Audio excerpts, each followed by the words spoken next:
এয়া আমাৰ যারা মোবাইল চাই আছে মই কিন্তু মোবাইল নুখোজো মই এটা কথা কম এটা কথা কোৱাৰ লগে লগে মোবাইলটো পেলাই থৈ গুচি যাব চাব যাৰা কি কৰি আছা মোবাইল কি চাই আছা তোমাৰ নামটো আজি দি দিছো মই এইটো চা সাইকেল দৌৰি কিয় গল জানে নে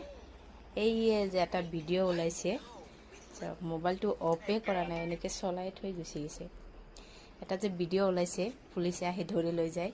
কলে হল কেদিন আগতে কৈছিলে যে নহয় মোৰ পাপা পুলিচ যেতিয়া ভিডিওটো মই দেখুৱাইছো যাৰা তেতিয়াৰ পৰা এনেকুৱা ভয় খাইছে 2-3 দিন মোবাইল হাততে লোৱা নাছিলে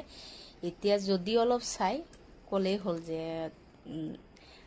তোমাৰ নামটো দি দিছো লগে লগে মোবাইলটো পেলাই থৈ গুচি যাব ইয়া দেখিছে নে মোবাইল খুজিব না লাগে মোৰ আৰু ভয় লাগে যেতে বেছি ভয় খালেও দিগদাৰি হয় সেইকাৰণে মানে অলপ মন নিচিনা যদি আপোনালোকৰ বাচ্চাই যদি বেছি মোবাইল চাই অলপকে ভয় খুৱাব বেছি নহয় বেছি ভয়ও খুৱাব নালাগে সৰু পোৱালিক তো ভিডিওটো চাই কেনেকৈ পালে কমেন্ট কৰি জনাব ধন্যবাদ